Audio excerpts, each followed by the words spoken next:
अस्सलाम वालेकुम। हमतनगोश में खुश आमदीद। तमाम नए आने वाले दोस्तों से गुजारिश है कि हमारे चैनल हमतनगोश को लाइक, शेयर और सब्सक्राइब करें और साथ ही बेल आइकन को प्रेस कर दें ताकि हर नई आने वाली वीडियो का नोटिफिकेशन आपको बर वक्त मिल सके। और कमेंट बॉक्स में अपनी कीमती आरा से ज़रूर आगाह कीजिएगा। शुक्रिया।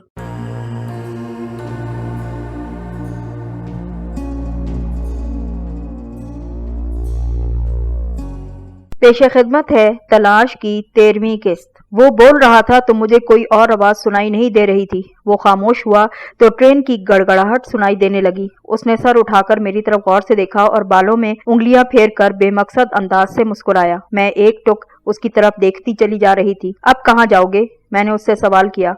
फिलहाल तो मैं यहाँ से बहुत दूर कहीं निकल जाना चाहता हूँ, गालिबन बम्बई की तरफ, जहाँ मैं अपने आप को कहीं गुम कर सकूं। वो आहिस्तगी से बोला, लेकिन एक रोज मैं वापस आऊंगा।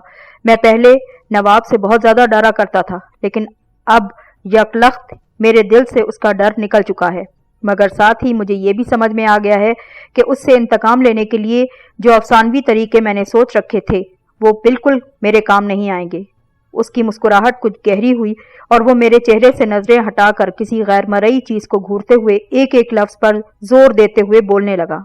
मैं नवाब शराफत अली की मौत का परवाना लेकर ही वापस आऊंगा। एक लम्हे के लिए गोया मौत का सा सकूत छा गया था। उसके अटल लहजे में कोई ऐसी बात जरूर थी जिसने मेरे खून की गर्दिश को भी कुछ ज्यादा तेज कर दिया था। एक लम्हे के वक्फे के बाद उसने मेरी तरफ गौर से देखा और फिर पूछा, तुम कहाँ जाओगी अब? मैं भी बहुत दूर निकल जाना चाहती हूँ, मैंने पहलू बदल कर कहा। मैंने कहा था ना कि शायद हमारी मंजिल एक हो। उसने मुस्कुराकर मेरी तरफ देखा, फिर सवाल किया, मेरा साथ दोगी क्या? मुझे सोचने की जरूरत बिल्कुल महसूस ना हुई। कतई इस्तरारी तौर पर मैंने असबात में सर हिला दिया। मिलाओ हाथ। मुस्कुराकर उसने मेरी तरफ तेजी से हाथ बढ़ा दिया। झिझकते हुए मैंने उसका हाथ थाम लिया और एक मुद्दत बाद मेरे हाथ ने जिंदगी का लम्स महसूस किया था। उसका मजबूत, चौड़ा, लंबा हाथ अपनी गिरफ्त में लेकर मैं एक वादा कर चुकी थी। उसने फिर कहा, अगला स्टेशन बखैरो आफियत गुजर जाएगा। उसने आहिस्तगी से मेरा हाथ छोड़ते हुए कहा, इसके बाद इलाहाबाद तक हम लंबी तान कर सो जाएंगे। इलाहाबाद इस ट्रेन का टर्मिनल है, वहां से हम कोई दूसरी मेल ट्रेन पकड़ लेंगे। अगला स्टेशन तो बखैरो आफियत गुजर गया, लेकिन वो अभी लंबी तान कर सोने के लिए ऊपर चढ़ा ही था कि कूपे के दरवाजे पर दस्तक हुई। उसने उतरकर दरवाजा खोला। सामने टिकट चेकर खड़ा था। माफ कीजिएगा जनाब, मैंने आपकी नींद में कुछ खलल डाल दिया। चेकर ने अजीब सी नजरों से कूपे में झांकने की कोशिश करते हुए कहा, लेकिन मेरी ड्यूटी तो खत्म हो रही है और अगले स्टेशन पर उतरने से पहले मुझे आखिरी मर्तबा टिकट चेक करने हैं। जरा दिखाइए। जवाबन मैं भी आपसे माफी चाहूंगा जनाब टिकट चेकर साहब, उसने मुस्कुराते हुए निहायत इत्मीनान वाले लहजे में कहा। मैं और बेगम साहिबा ऐसी हड़बोंग और भागम दौड़ में ट्रेन में सवार हुए थे कि टिकट तो क्या लेना था, पांव की जूतियां और तन के कपड़े संभालने की भी मोहलत न मिल सकी हम लोगों को। उसने कोट की अंदरूनी जेब से 2 नोट निकाले। टिकट बना दीजिए, जल्दी कीजिए। उसने पहले एक नोट चेकर को थमाया, ये तो टिकट के पैसे। फिर दूसरा नोट थमाते हुए बोला, और ये आपके लिए। कंडक्टर गार्ड तो ट्रेन के साथ नहीं है, चेकर ने नोट लेते हुए निहायत शीरे लहजे में बताया। बहरहाल मैं अगले स्टेशन पर उतरूंगा तो टिकट आपको पहुंचाता चला जाऊंगा, कोई फिक्र ना कीजिएगा। अब आप आराम फरमाइए, लंबी तान कर सो जाइए। मैंने आसूदगी की गहरी सांस ले ली। अगर कुदरत ने इस अजनबी को ना भेजा होता जो इस वक्त मेरे लिए सबसे बड़ा आशना था, तो शायद मैं इस मरहले पर किसी बड़ी मुसीबत में फंस चुकी होती। मेरी जेब में तो फूटी कौड़ी भी न थी, और फिर जवान और तन्हा होना मेरा सबसे बड़ा ऐब भी था, जिसकी शायद कदम कदम पर मुझे हमेशा से सजा मिलती रही थी और आगे भी मिलती। टिकट चेकर के जाने के बाद वो दरवाजा बंद करके मुड़ा तो मैंने मुस्कुरा कर पूछा, क्या बीवी अपने जबरदस्ती के शौहर का नाम पूछ सकती है? क्या अजराहे करम इस बेचारे को जबरदस्ती के शौहर के बजाय मुस्तकबिल का शौहर नहीं कहा जा सकता? उसने संजीदगी से कहा, फिलहाल तो नहीं, आगे देखा जाएगा। मैंने बज़ाहिर संजीदगी से कहा, अलबत्ता गौर किया जा सकता है। अब मैं अपने आप को बहुत बेहतर भी महसूस कर रही हूँ। तफक्कुरात और खतरात से बेनियाज, वजूद जैसे हल्का फुल्का सा हो चुका। मेरा नाम कुछ अक्खड़ सा है, खवातीन को अमूमन पसंद नहीं आता। उसने दोबारा बर्थ पर चढ़ते हुए आहिस्ता से कहा, नाम को पसंद या नापसंद करने से क्या होता है जनाब? मैंने कहा, मेरे ख्याल में तो नाम और शख्सियत के दरमियान बड़े फासले होते हैं। अब इसी नवाब शराफत अली साहब को ले लीजिए। नाम शराफत अली, मगर शराफत शायद 7 पुश्तों में भी उसके आबाओ अजदाद को छू कर कभी नहीं गुजरी होगी। उस खबीस का तो नाम न लो मेरे सामने, खुदा के लिए बस चुप हो जाओ। उसके चेहरे पर यकलख्त सुर्खी की झलक आ गई, लेकिन दूसरे ही लम्हे गोया वो खुद पर काबू पाते हुए पुरसुकून लहजे में बोला, मेरा नाम पूछते पूछते बात कहाँ से कहाँ पहुंच गई। मुझे अरबाब मुगल कहते हैं। ये कहकर वो आंखें बंद करके बर्थ पे लेट चुका था। थोड़ी देर बाद उसके खर्राटों की आवाजें मैं सुन रही थी। मैं भी लेट गई और सोने की कोशिश करने लगी, लेकिन काफी देर तक दिल को खटका सा लगा रहा। बार बार मैं आंखें जरा जरा खोल कर गौर से देखती थी कि अरबाब बर्थ से उतर तो नहीं रहा, लेकिन मेरा ये खदशा महज खदशा ही रहा और सब खैरियत गुजरी। बंबई पहुंचकर 2 दिन हम एक होटल में कयाम पजीर रहे।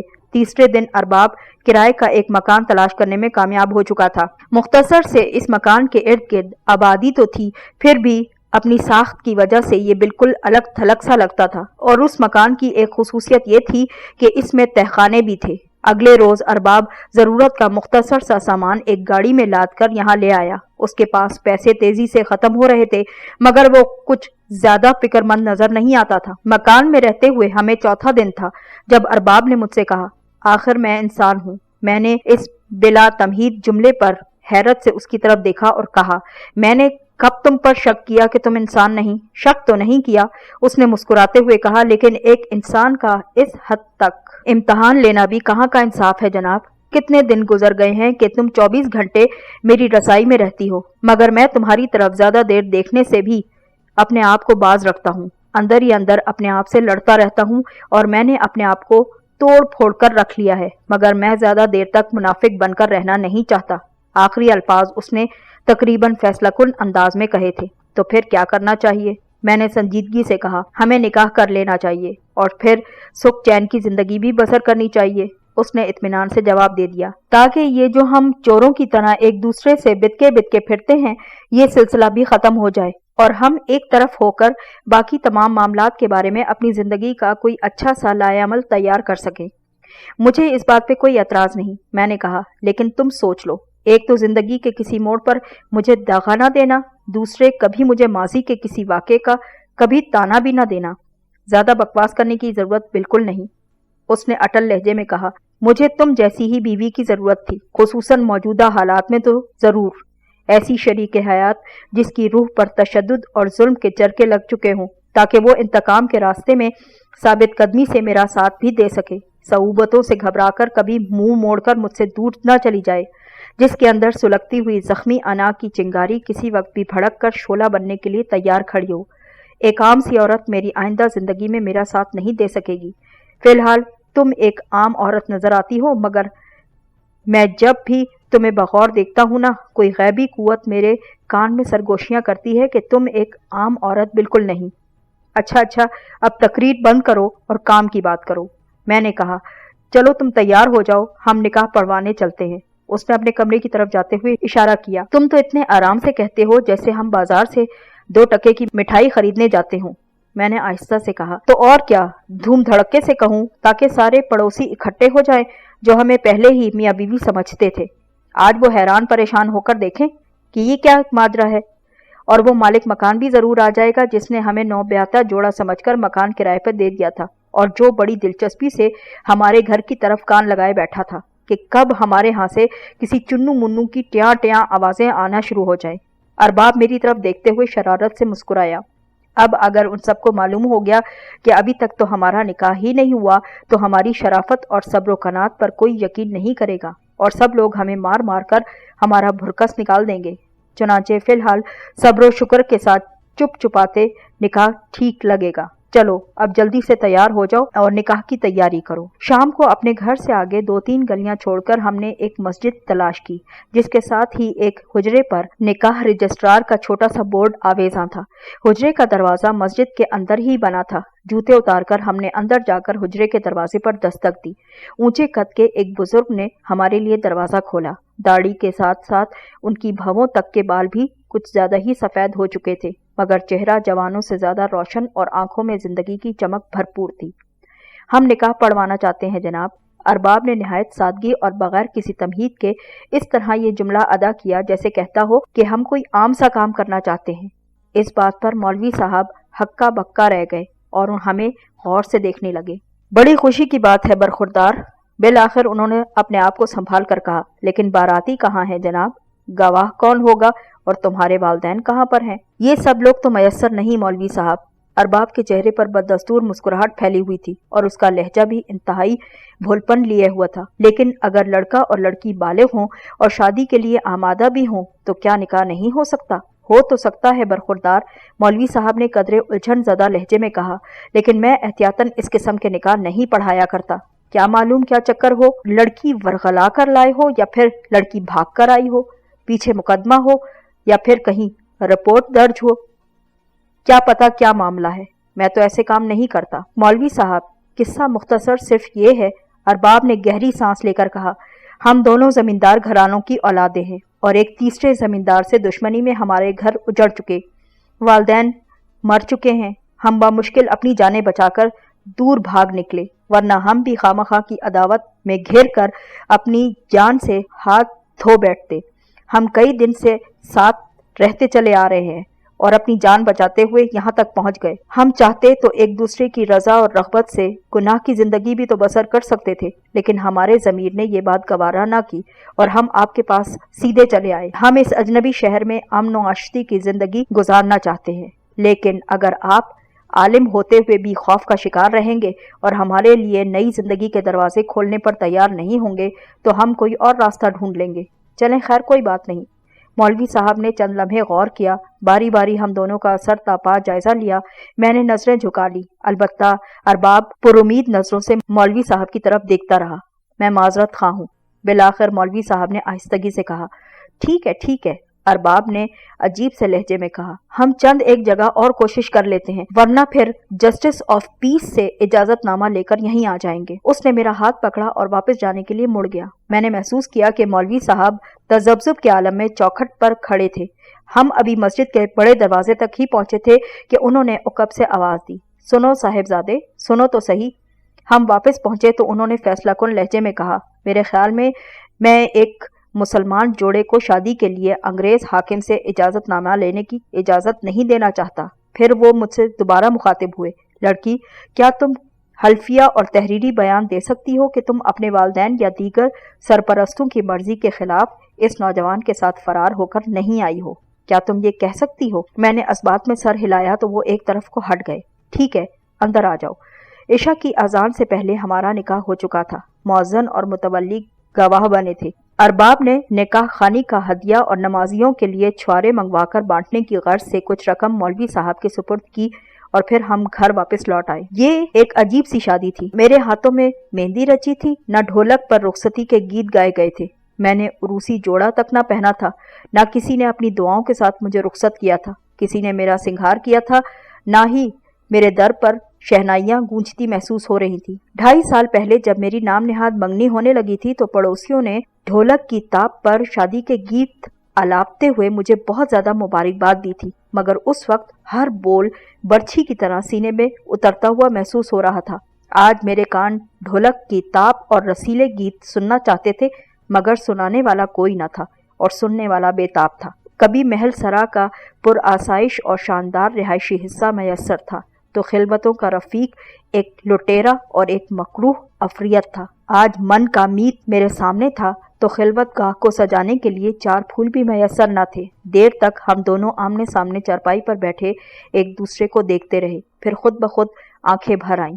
الہی، میری تقدیر اس طرح کیوں لکھی گئی؟ کیوں لکھی تو نے ایسی تقدیر میرے لیے؟ میں نے خاموش زبان سے سوال کیا اور آنسو میرے رخساروں پر امڑ آئے۔ ارباب نے مجھے اپنی مضبوط باہوں کے حلقے میں سمیٹ لیا۔ مت رو پگلی، مت رو، میں تیرا درد سمجھتا ہوں، مگر یہ سب چھوٹی باتیں ہیں۔ وہ اپنا لہجہ شگفتہ رکھنے کی کوشش کر رہا تھا۔ مجھے لگتا ہے کہ ہم دونوں ان سے کہیں زیادہ بڑی باتوں پر دھیان دینے کے لیے پیدا کیے گئے ہیں۔ ہم چھوٹی چھوٹی باتوں پر بالکل دھیان نہیں رکھیں گے۔ باقی اگر تجھے روکھے پھیکے طریقے سے شادی ہونے کا دکھ ہے نا، تو فی الحال اس دکھ کو دل سے نکال دے۔ ہم اس وقت اپنی شادی کا جشن ضرور منائیں گے جب حالات ہمارے حق میں ہو جائیں گے۔ ہم ساری رسمیں ادا کریں گے، سارے ارمان نکالیں گے۔ بس یوں سمجھ لے کہ جشن ادھار رہا تیرا۔ چل اب ہنس دے، ذرا ہنس کے تو دکھا، منہ بسورتی اچھی نہیں لگتی تو۔ चल हंस, जल्दी कर। उसने मेरे जोर से गुदगुदी की। मैं हंस पड़ी। उसका दिल रखने के लिए नहीं, सचमुच हंस पड़ी। और अगर उस वक्त हमारे मुंह में दांत और पेट में आंत ना रही, मैंने हंसी पर काबू पाते हुए कहा, तो फिर क्या, जश्न तो दांतों और आंतों के बगैर भी तो मनाया जा सकता है। उसने सादगी से कहा। उसका गुफ्तगू करने का ये निहायत अच्छा अंदाज था, कभी कभी निहायत खतरनाक और कभी निहायत पुरमज़ाह, कभी बेहद चुपती हुई और कभी निहायत जुमानी सी बात। वो इस सरसरी और सादा से लहजे में इंतहाई भोलपन से बात कर जाता था, जैसे उसे अपने अल्फाज के मानी और मफहूम का सही अंदाजा भी ना हो। उसकी ये अदा मुझे बहुत अच्छी महसूस होती थी। अरबाब के पास पैसे बिल्कुल खत्म होने लगे थे। जब पैसे खत्म होने लगे तो वो नौकरी की तलाश में जाने लगा। नौकरी उसे बहुत जल्द मिल सकती थी, लेकिन उसके पास फन तामीर की डिग्री थी। लेकिन मुसीबत ये थी कि वो ये डिग्री पेश नहीं करना चाहता था और ना ही अपना असल नाम जाहिर करना चाहता था। अपना हुलिया भी उसने बहुत ज्यादा तब्दील कर रखा था। क्लीन शेव, छोटे छोटे बाल, जदीद तरीन अंग्रेजी लिबास, अब ये उसकी शख्सियत के नुमाया जुज थे। वो बज़ाहिर कोई खिलंड्रा और मगरबियत ज़दा नौजवान नजर आता था, जो किसी वजह से रॉयल आर्मी में कमीशन हासिल करने में नाकाम रह गया था, मगर शौक बहरहाल अभी भी उसके सर पर सवार था। इससे पहले के घर में फाकाकशी की नौबत आ जाती, अरबाब को एक तामीराती कंपनी में साइट सुपरवाइजर की नौकरी मिल गई थी। 3 माह उसने बड़े लगे बंदे मामूल के मुताबिक गुजार लिए। अब मैं उम्मीद से थी, और अरबाब ने जब ये सुना तो खुशी से फूला ना समाया। लेकिन अब चंद दिन से मैं ये बात महसूस करती थी जैसे वो किसी उधेड़ बुन में मसरूफ है। ऐसा महसूस होता था जैसे उसका सियासी जहन किसी जोड़ तोड़ में लगा है। 1-2 बार मैंने उससे पूछा तो वो मेरी बात सुनकर टाल गया। अभी बताने वाली कोई बात नहीं, तुम्हें क्या बताऊं, उसने हल्का सा और टका सा जवाब दे दिया। मैंने उसके इस तर्ज अमल को काम की जाती की वजह समझ ली, क्योंकि अब वो निजी तौर पर कुछ छोटे मोटे नक्शे बनाने का काम घर में लाने लगा था। उस जमाने में ज़ाब्ते इतने सख्त नहीं थे। निजी प्रोजेक्ट्स में काम का मयार देखा जाता था, नाम और डिग्रियां नहीं। इस तरह के निजी कामों से अरबाब की आमदनी में खासा इजाफा होने लगा था।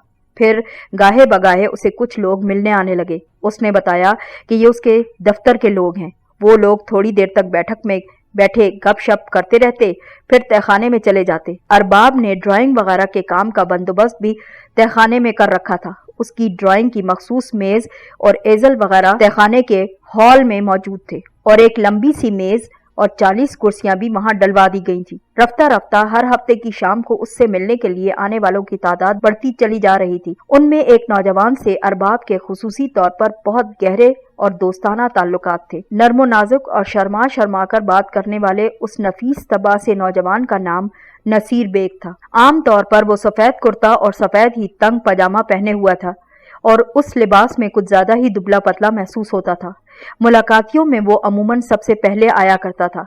दोनों देर तक बैठक में बैठे चाय पीते और खुसर फुसर करते रहते।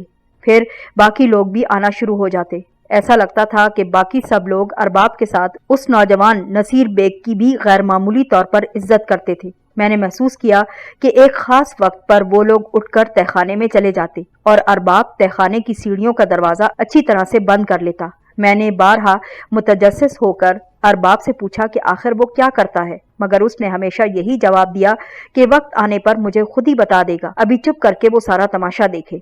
तहखाने के 2 रोशनदान बरामदे की सतह से जरा ऊपर थे, लेकिन उन रोशनदानों पर भी अंदर की तरफ से गत्ता लगा दिया गया था। एक दिन तहखाने की सफाई करते हुए मैंने गत्ता कोने से थोड़ा सा फाड़ दिया। अब जरूरत पड़ने पर मैं ऊपर बरामदे से उस हल्की सी झिर्री से देख सकती थी। मैं बारहा तहखाने में कोई ऐसी चीज तलाश करने की कोशिश कर चुकी थी जिससे कोई इशारा मिल सके, ताकि मुझे कोई राह तो मिले कि आखिर तहखाने में इकट्ठे होकर वो क्या करते हैं। अगर कोई इजलास होता है तो फिर वहां पर किस किस्म का इजलास होता है। मगर मुझे अरबाब के कामों की चीजों के अलावा कभी कोई कागज या कोई फालतू पुर्जा तक वहां नजर न आया। अगले सनीचर की रात को जब उन सब को तहखाने में गए हुए कुछ ज्यादा देर हो गई तो मैं सहन में तहखाने के रोशनदान तक जा पहुंची और घुटनों के बल बैठकर उस झिर्री पर झुक गई जो मैंने गुज़िश्ता रोज तैयार की थी। तहखाने में बत्ती जल रही थी, मगर इसके बावजूद तवील मेज के एक सिरे पर शमादान में एक मोमबत्ती जल रही थी। मेज के इर्द गिर्द निहायत करीने से रखी हुई 20 कुर्सियों पर हाजरीन बैठे थे। बाकी खाली कुर्सियां दीवारों के साथ लगा दी गई थी। उन सब लोगों के चेहरों पर खौफनाक हद तक संजीदगी तारी थी। पहली नजर में तो वो मुझे पथराए हुए इंसान लगते थे, पलके तक भी नहीं झपका रहे थे। पता नहीं क्यों। दफतन एक शख्स ने हाथ आगे बढ़ाया और क्षमादान एक पुख्ता उम्र के आदमी के आगे रख दिया गया, जो चंद ही दिन पहले मुझे यहाँ आते जाते दिखाई देने लगा था। उसने हवा में किसी गैर मरई चीज पर नजरें गाड़कर निहायत आहिस्तगी से कुछ कहा। फासला ज्यादा था, मैं अल्फाज बिल्कुल समझ ना पाई। रोशनदान पर मैं कुछ और ज्यादा झुककर हमतनगोश हो गई। अब उस शख्स की आवाज भी कदरे बुलंद हो चुकी थी। अब व्हाइट एंजल्स में मेरी शमूलियत ही मेरी जिंदगी का असासा है, वो कह रहा था। तकरीबे हल्फे वफादारी पर मैं अहद करता हूँ। ये कहते हुए उसने गोया नींद के आलम में धीरे धीरे शहादत की उंगली बढ़ाई और मोमबत्ती की लौ पर मुअल्लक कर दी। फिर उसने कहा कि इस मंशूर का पाबंद रहूंगा जो हमारे सीनों में नक्श है। आज के बाद जुल्म को ताकत से रोकना, इतनी ताकत से जितनी हमें मयस्सर होगी, मेरा नस्बुल ऐन होगा। अगर मैं व्हाइट एंजल्स या उसके मंशूर से गद्दारी करूंगा ना, तो अपने आबाओ अजदाद के चेहरों पर गलाजत मलने और अपने नसब को मशकूक बनाने का मुर्तकिब भी हो जाऊंगा। उसने उंगली पीछे हटाई, जिससे गहरे स्याह धुएं की मोटी सी लकीर हवा में बुलंद होने लगी थी। इसके बाद क्षमादान एक और शख्स के सामने खिसका दिया गया। उसकी सूरत भी मुझे कुछ ही दिनों पहले नजर आई थी। वो भी यही अल्फाज दोहराने लगा था। मेरे लिए अब रोशनदान पर झुके रहना दूभर हो रहा था। मैं पूरे दिनों से थी। मेरा सांस अब गोया जैसे अटकने लगा था। सूरत हाल का मुझे काफी हद तक अंदाजा हो चुका था, इसलिए मैं अपने कमरे में वापस आ गई। रात को बिस्तर पर मैंने अरबाब से कहा, ये तुम क्या ड्रामेबाजियां कर चुके? तुम तो कहते थे कि तुमने अफसानवी मंसूबे बनाने बंद कर दिए हैं और तुम फिर ड्रामेबाजियां शुरू कर चुके। तो तुमने कुछ बातें सुन ली हैं क्या? उसने एक गहरी सांस लेकर मेरी तरफ करवट बदल ली, फिर जवाब का इंतजार किए बगैर बोला, बहरहाल अब तुम तसल्ली रखो, ना तो कोई ड्रामा है और ना ही कोई अफसानवी मंसूबा। मैं सब कुछ बहुत सोच समझ कर रहा हूँ। अरबाब, मेरी उम्र, तालीम, तजर्बा सब कुछ तुमसे बहुत ज्यादा कम है। मैंने छत की तरफ देखते हुए कहा, लेकिन जब से मैंने हवन्नक सी शक्लों वाले आदमियों को मोमबत्ती के शोले पर उंगली रखकर कस्में खाते देख लिया ना, तो तुम मुझे एक नौ उम्र और एक नादान लड़का लगने लगे हो। आखिर तुम क्या करना चाहते हो? और ये तो बहुत अजीब गरीब से लोग हैं। मैंने जो कुछ सोचा है, इसके सिवा मेरे पास कोई चारा नहीं था। मैं अकेला नवाब को कत्ल नहीं कर सकता। उस तक मेरी रसाई मुमकिन नहीं हो सकती। कानूनी और जायज़ तरीकों से मैं उसे उसके गुनाहों की सज़ा भी नहीं दिलवा सकता। मैं 20 जाननिसार इकट्ठे कर चुका हूँ, 10 और तलाश करना चाहता हूँ। 30 जाननिसारों की इस तंजीम के साथ किसी रोज़ मैं रात के अंधेरे में नवाब के महल पर बिजली बनकर गिरना चाहता हूँ और उसका और उसकी औलाद में से जो भी हाथ लगा, सबका नामो निशान मिटा देना चाहता हूँ। वो मुस्कुराकर कहने लगा, इसके बाद उस फहरिस्त का काम शुरू हो जाएगा जो मेरे जाननिसारों ने मुरतब कर रखी है। गोया तुम एक पढ़े लिखे और ज़हीन आदमी से डाकू बनने जाते हो। मैंने खफगी से कहा, अव्वल तो कोई उम्मीद नहीं कि इस तरह तुम अपने मकसद में कहीं पर भी कामयाब हो जाओगे, और अगर हो भी गए ना, तो बीवी बच्चों को हालात के रहमो करम पर छोड़कर बाकी जिंदगी जेल में हमेशा के लिए सड़ते रहोगे। मैं डाकू बनने नहीं जा रहा, उसने कदरे बरहमी से जवाब दिया। मैं निहायत साइंटिफिक बुनियादों पर यह तंजीम कायम कर रहा हूँ। कोई हमारी गर्द को भी नहीं पा सकेगा। तुम्हें क्या मालूम कि मैंने इन तमाम जख्म खुर्दा लोगों के जहनों के किस किस तार को छेड़कर उन्हें अपना हम ख्याल और जाननिसार बनाया है, और अपना लायामल मुरतब करने से पहले गोरीला लड़ाइयों की कितनी तवील तारीख पढ़ ली है। मैंने ज़्यादा किताबें नहीं पढ़ी, जिंदगी ने मुझे मोहलत ही ना दी।